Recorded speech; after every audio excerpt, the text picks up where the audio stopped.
All right, I was out of the office yesterday, so no video, but we're back today. Now, I want to talk about free stuff today. This is a kind of a controversial topic. You'll see a lot of people who want free stuff, and a lot of people who don't want to give it. And sometimes I run into people who have a bit of an attitude about it. They want the free stuff, they expect it. Maybe they're doing something for a social cause, and they just kind of expect that you're going to help them, and you may well align with them on values, but we're in it to run a business. And I think that people need to remember you have to kind of fill your own cup up first, take care of yourself first, so that you can have the power to give stuff away. I give stuff away all the time, and I have for over 10 years, and anybody who knows me will back that up, right? And just look at my timeline. But there are things for sale as well. There's a lot of stuff for free, loads and loads of videos for free. Go to my blog. There's free articles there. There's free downloads there. Free interviews.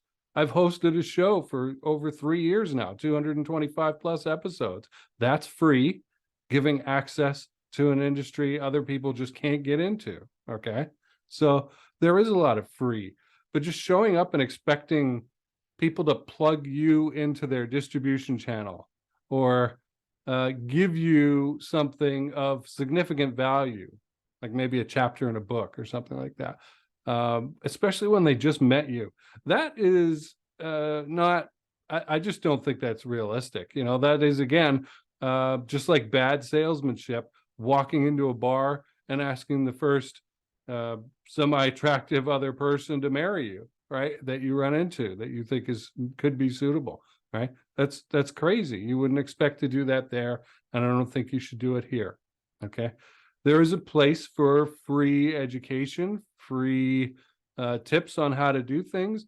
I've seen people lay out quite technical things in a free fashion about how to set something up, whether it's open source intelligence network. I've seen that, how to do it for like $250,000 or less, and run like a fairly big team to do it, and maybe just how to set up something in WordPress, right? How to set up a big database. But the expectation is you're going to read that and you're going to go, okay, I understand it, but this is just too darn difficult or time consuming for me to do it myself. I want to hire this person to do it because they obviously have the expertise. Okay. So that OSINT person who put that article out there about how to run one for 200K or so, there's some goodness of his heart in doing that. There's some showing off, I'm sure.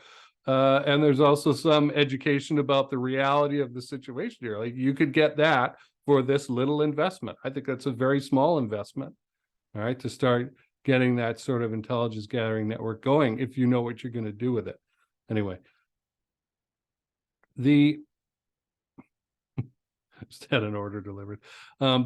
The fact is, though, people showing up and wanting free stuff just because they're promoting a social cause or something, and then going off on a rant because maybe even as a salesperson, you don't have the power to give that away.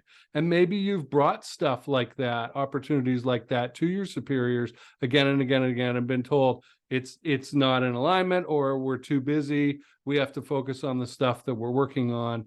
Or I love it, but I just don't have the bandwidth, right? That's when I hear and see over the years, very common. And, it's just it's something that these folks need to start understanding, right? Is that we can't just line up with everybody and give away our stuff. We're here to survive and make a profit. Otherwise, why are we doing this, right? So yes, we're impacting lives, and we do give stuff away for free. I give a lot of stuff away for free. I give my course away for free occasionally. That's a big ticket item. Okay. And I have the power to do that, but that's because it's mine. And I have the authority to be able to make that kind of decision. Now, when somebody starts ranting and sharing limiting beliefs and opinions that are pretty negative, at that point, I'm going to qualify you out as, not a fit on personality. Right. I don't want to work with somebody like that.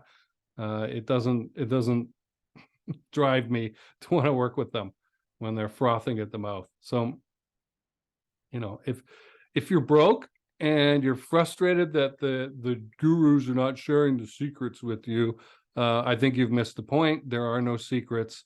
If you're looking up to gurus like they're gods, you have made a terrible mistake. Again, as I've said before, success comes from within you and your belief, and then you going out there and acting in accordance with that belief, and sharing something of value. If you're sharing junk, well, there's not going to be a whole lot of value in that, is there? And you're not going to do well. But expecting people to just give you something for nothing, there are situations where people are struggling, and I've got a lot to give them if they are focused and specific about what they want. I'm sure I've got videos and articles and can give them a little bit of advice on where to go, but I can't tie up hours and hours of my time.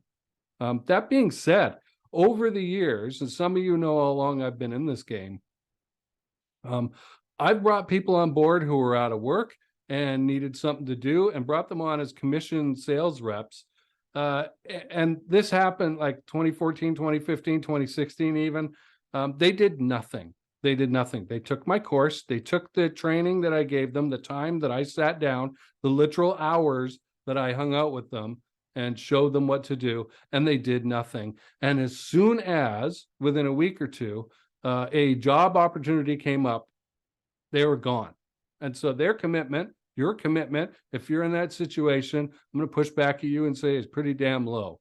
It's likely it's pretty damn low, because that's what I've seen. And so I'm just not going to do it anymore. I'm not going to invest that kind of time for free in somebody who, again, just walked into the bar. Right? I don't know. You really have to think about these things from other people's perspectives rather than just, I want. I actually ended up talking to somebody recently who was in their 40s, and the stuff that they started saying sounded extremely juvenile. It was the kind of stuff I would have thrown you out of a boardroom meeting for saying. It was just goofy, okay? Because they weren't getting what they wanted, and so they threw a childish tantrum. All right, so there is a place for free stuff. It's usually at the beginning of the funnel. It's to educate, it's to share. You can share as much as you want, okay? But it has to be controllable. You can't get sucked into custom work. You can't get sucked into giving something away of tremendous cash value, okay, that other people are paying maybe $10,000, maybe $20,000 for.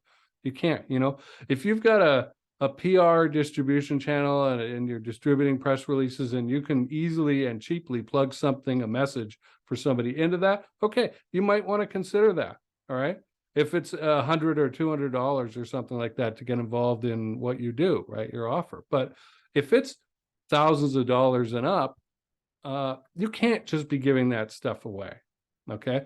The situations in which I have seen things like that given away is one where those two individuals have an existing relationship, okay? There has been some give and take. There has been some exchange of value.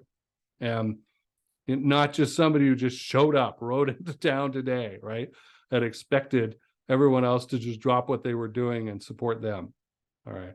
So consider this from the perspective of somebody who has spent a long time building themselves up, building their body of work. I've talked about that up, their collateral, their perceived value in the community, and hopefully actual value. And then somebody just shows up out of the blue and wants free stuff. So there's an attitude thing there, right? I'm much more likely to give when somebody shows up and tries to give me something, or says maybe even I can't afford it now, but I'd like to be able to, right, in the future. Now, you and I know they're never actually going to get to that point. The odds are very, very low, right? Most people who can afford a thing, they show up and they buy it, right? That's just how that works. And, they can either afford it or not. And their circumstances, because of your habits, your comfort zones, your limiting beliefs, probably aren't going to change that much. Not unless something really dramatic happens, okay? So I don't want to get too far off into the psychology, but, it's an important factor to look at. And again, just think about it. I have found that the people who get frothy at the mouth about not getting free services tend to be the most selfish. And you ask them like, well, what are you doing for free? Right. And there's just silence. So anyway, at the beginning of the funnel, educating people, giving them a taste of what you have to offer, that's fine. But make sure if you're the seller, if you're the person presenting the offer, it doesn't suck up much or any of your time, that it's a repeatable thing, that you can give it to 100 people and it's not going to suck up 100 units of your time, right? Should be a quick link or a web page you send them to, a video, that kind of thing. All right. I will see you tomorrow.